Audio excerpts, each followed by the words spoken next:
Shout out to my dude, Sultan Mur, for coming through in the Patreon. Anyone else who wants to join the team, gang, patreon.com/the YB. You can request content, interact with the YB, and see some exclusive content. Tyson Fury has sent some words to Deontay Wilder, which have sent shivers down Wilder's spine. Absolutely shivering this dude. Wilder's cacking his pants, not turning up to press conferences, not turning up to interviews. He's losing his head. Fury's deep in Wilder's head. Wilder's biggest... I've spoken to Wilder's psychologist before. I've spoken to Wilder's psychiatrist. They told me, YB, if the truth be known, Wilder's biggest fear is hitting Fury clean on the chin with a right hand, and Fury absorbing it, and or just taking it and marching forward. Or better still, Wilder's biggest fear is not being able to land the right hand. Because if he can't land the right hand, he ain't gonna... Even if it comes to a tickling contest and Fury tries to outbox him, Wilder's probably not gonna outbox Fury. So we can cross it off the list. Wilder's only chance in this fight is landing a big sloppy right hand. That's it. And to be fair to Fury, he's signed the contract. Now, those of you, like I said, who follow the channel, you know that over the last couple of weeks, I've been feeling more encouraged from Fury. I'm hearing the right things. And let's get it right.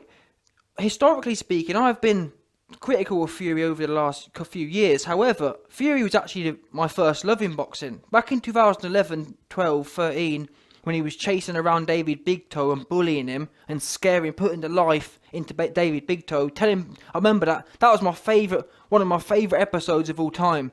I think it was Behind the Gloves or something like that with Johnny Nelson. And Fury sat down and said, "David Hay, I'm 280 pounds of inside fightingness." Talking about how he's going to weigh. In fact, that's where I got that saying from. Fury was talking about how he's going to weigh all over David Hay. And David Hay, the life in David Hay's eyes just drained. He just didn't want it. I'm sorry. And people used to love David Hay, but whatever, all we know is he weren't... Whatever Fury did to him psychologically, he broke David Hay. David Hay was known as... Let's get it right. I think David Hay was chasing Vlad all over the place, wasn't he? He was chasing Vlad all over the place, and he was used to being the bully. He was used to being the big mouth. Now, obviously, Vlad boxed his head clean off, but after that, obviously, Hay went in there with a big guy and got psychologically manipulated in the ring by Vlad, and then obviously Fury came along, and David Hay didn't want no parts of that. He thought, you know what? I can't afford to be beat by this big mouth. Because at that point in 2013, Fury wasn't known as this really skillful boxer. He was known as kind of almost like a brawler. And David Hay was thinking, I don't really want it. I don't really want to be dragged into deep water. That's what Fury told him. Fury said, listen, I'm dragging you into deep water. I'm going to weigh all over you. And you could just see David Hay didn't want it. He just didn't want it. Didn't want no parts of it. Now, I've given you that background to say that that's the Fury I actually loved. I like that talking it and then going in there and doing it. And to his credit, he was coming off that same win I keep talking about. Fury at that point was coming off the Steve S.S. Cunningham win, where he went in there and he weighed all over. The Tyson Fury who beat Steve Cunningham, that is the man, yeah? He is the cruiserweight slayer. What do we know? Fury, 280 pounds of inside fightingness. He slays David Hay psychologically. What do we know about David Hay? A blown up cruiserweight. Next one, Steve Cunningham. Steve Cunningham, to his credit, actually dared get in there. What happened to him? He got weighed on. 280 pounds of inside fightingness. Weighed all over him. All over him. Couldn't do nothing about it. Couldn't do squat about it. Who's the next cruiserweight up? Deontay Wilder. And I'm telling you now, people can say, oh, YB, you think you know it all. I'm telling you now, if Fury goes in there and weighs on Wilder, I'm not going to give him a 100% chance, but I'm saying the odds are in his favour. I'm telling you now, if Fury goes in there and actually musters all of that, he's got to get it right, obviously, but if he goes in there and actually executes the game plan of not running around the place to Ben Davison style, listen to Freddie Roach. In fact, ignore the YB, yeah? Listen to other experienced, all-time great-level coaches. Freddie Roach said, we could have stopped Wilder that night. Now, I'm not sure they could have stopped him that night, but talking about skill for skill, if Fury goes in there and gives him a proper gypsy fight, Wilder's knees are going to buckle. He's like Wilder, psychologically speaking, is the same as David Haye. You don't really want it. You don't really want to be dragged into deep, deep water. Wilder, for example, what do we know about Wilder? Wilder's the man who likes to go in there with people or he likes to go in there with a massive advantage. He likes to go in there knowing, I'm the athlete, I'm the one with the big punching, and I can just go in. You see what I mean? He likes to be the bully. He don't like not being the bully, hence why he don't get in there with Dillian White, he don't get in there with AJ, he don't get in there with Daniel Dubois, he don't want to go in there with anyone who's got equal power kind of thing. So with that in mind, Wilder's avoided these kind of characters, people who can essentially beat him up. That's what he's avoiding. So from Fury's point of view, he's got to realise that when Fury's running around the place and fainting and that's not turning Wilder off. He loves that. He loves being given time. He loves chilling out in mid-range and just taking a few fluffy jabs. He don't mind that. That's not scaring him. We know categorically Wilder is scared of power. He's scared of actually being in a fight. Hence why he avoids people who can actually really give him a fight. Now Fury, even if he trains for it, he's never going to be the biggest puncher. I actually think he can improve his power, but still, from a technique point of view, but still, he's not going to be the biggest puncher. So he's got to go in there and kind of... I'm trying to think of an example. I'll tell you what, a great example of it. The best example is kind of like De La Hoya. De La Hoya versus Mayweather. Obviously, Mayweather's not Deontay Wilder, but still, De La Hoya went in there and just got on top of Mayweather. Mayweather couldn't breathe. He couldn't breathe. Couldn't do anything. De La Hoya was all over him like a rash. And that's what he's got to do. Chin down and just wail over Wilder. And I hate to keep repeating myself, but it's not like he hasn't done this before. Fury went in there and he done it against Steve Cunningham. And yeah, people can sit there and say, oh, well, Wilder's a better version. Is he? I'm not sure. People can sit there and rant and rave about it. All I've seen Wilder do is knock out a load of old, slow, useless people. The first man who actually went in the ring with Wilder with any ambition whatsoever, guess who that was? Bermain Stavern. On a scale of 1 to 10, Bermain Stavern is a 3 out of 10 level fighter. I'm sorry, he just is. No head movement, no speed, no power, no footwork. So I mean, he got no attributes whatsoever. But yet, all he had is probably all he had was a world level ambition. He wanted to retain his titles. That's all it took. All it took was a man wanting to retain his titles, and guess what? All of a sudden, all that power, where was it? Someone please inform me. The minute someone goes in there actually wanting to win, not Luis Ortiz, a man who's been sparring Joe Louis back in the 1920s. Don't drag his old ass up there, yeah? That's no good. And besides, Luis Ortiz, he's never had a world championship level ambition. He's never won one, so what would he know? See what I mean? What transformed Bermain Stavern in that first fight was the fact that for the first time in his career, he had something to defend. Does that make sense? When you become world champion, you have something to lose, it gives you that never say die attitude. He wanted to retain his titles. Ortiz, he's never had no titles. Ortiz, to be honest, he was grateful to be getting a payday from Wilder. Them two have got some weird relationship where, you know what, Ortiz, yeah, let's me and you fight, and I'll tell you what, you fall over in the 7th round and I'll help your daughter out. That's the kind of relationship they've got. And we can prove that by the fact that Anthony Joshua offered Ortiz multiples more, and for Ortiz, because he has some weird relationship with Wilder, he turns down 3 or 4 times the money and accepts less money just to fight Wilder. See what I mean? That just proves that they've got some weird relationship going on. So the fact that Ortiz got knocked out, is it really a shock?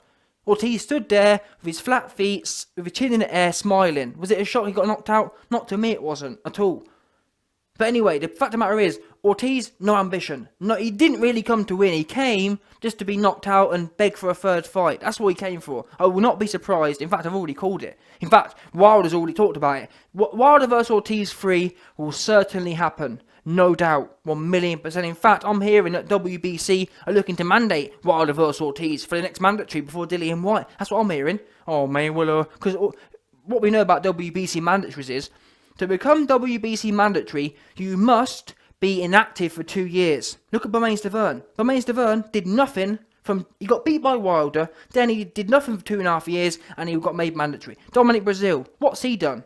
did nothing for 2 years, and now he's mandatory. The best thing Dillian Whyte can do to become mandatory is sit around and do nothing for 2 years. Anyway, I've digressed. The fact of the matter is, I've named you all these people, no ambition. Even Fury to his credit, came in there, had a bit of ambition. I don't think he had that much ambition though, to be fair. I don't think really, in that 2018 performance, I don't think Fury had his full ambition out. I just don't, I'm sorry. This time, I'm hearing the right things.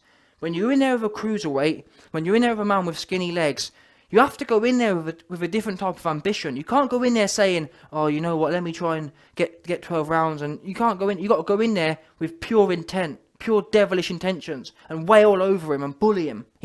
Someone needs to bully Wilder. He's never been in it. When's he been bullied before? Never. And he's constantly avoided anyone who wants to really put it on him. Fury, put it on him. March forward. Fury needs to treat Deontay Wilder how he was going to treat David Big Toe, David Haye. Wilder is a scared little boy. Yeah? He don't really want it. He doesn't. That's why he avoids everyone who's dangerous. But Fury can capitalise on that. Whilst Wilder has written Fury off as he's got no power and therefore I'll fight him, you've got to use that knowledge to your advantage. You know what? He thinks I'm an easy touch. He thinks I'm going to be running around fainting and trying to flicky a jab around the place. I'm going to go in there with my hands up, gypsy style, and wail all over him and bully him. Bully his little skinny 2D body. That's what needs to happen, I'm sorry. And I'll tell you now for free. If Fury runs around the place and gets knocked out, don't come here and say, he was winning. I don't want to hear it. I don't want to hear it at all. Not even a bit. Go in there and do what you're saying you're going to do. For me, it'll be one of the biggest letdowns. Because I'm being half convinced here that we're going to get something different. And it's genuine, hand on my heart here. I'm not saying this stuff just because I want to see Fury go to war. I genuinely believe he wins his fight, not by sitting in mid-range and getting ready to get him lined up. He wins it by taking Wilder to a place he don't want to go. The same Tyson Fury told David Haye, I'm going to take you to a place you ain't never been before, a place you don't like going. David Haye has him saying, when David Haye jacked against Thompson, Wilder will jack, he will fold. I'm telling you now, he will fold. He's an on-top fighter. He likes to be in control. He likes to avoid power. And that's what it comes down to. Anyway, all of that background I've given you there, all that explanation, you see Fury saying here, me licking my lips, thinking about the bronze bummer right hand. Can't wait to taste it again. Counting down the days. This right here is the right attitude. You've got to show that right hand no respect. All it's done is knock out a load of bum-ass dudes. It's never knocked out anyone with any ambition. It's never knocked out anyone who wasn't actually scared of it. Look at Bermain Stavern, for example, in the first fight. Bermain Stavern, when he had ambition, when he was confident, Wilder was hitting him with the right hand all night. It did nothing. It was bouncing off. See what I'm trying to say there? Wilder's, don't get me wrong, if you come in there against Wilder, you've got no ambition, you don't want to win, you just want a paycheck, you just come in to make the numbers up, yeah, you get knocked out, no problem. Brazil, but mate, look at, in fact, the perfect example of what I've just said there, look at what changed, put it this way, what changed? When Bermain Stavern fought Wilder the first time, Bermain Stavern fought Wilder twice. The first time, Wilder's right hand was bouncing off his head. The second time, the first right hand he hits him, he goes down. You see, does that not prove what I'm saying here? All that changed between the first fight and the second fight wasn't Wilder magically doing something different or whatever. All that changed there was Bermain Stavern's ambition. The second fight, he just turned it for a payday, same as everyone else does. Brazil, Ortiz, they just turn up, make the numbers up. None of them really want it. You've got to want it against Wilder. And that's why the top guys, Dillian Whyte, AJ, them ones there, that's why Wilder don't want none of that. He don't want none of it. He wants people who are just going to turn up and be a B-side. So this from Fury is, once again, top marks for this. Go in there and, just like General Butt Naked said, go in there and the bullets will bounce off you. That's what you need. You need some good juju over you, yeah? That's what you... go in there and Wilder's shots will just bounce off you. Believe it. Believe that Wilder's shots can't hurt you. And they won't. That's what I've seen him throughout Wilder's career. He can only hurt people who buy into it, who want to end up on their back.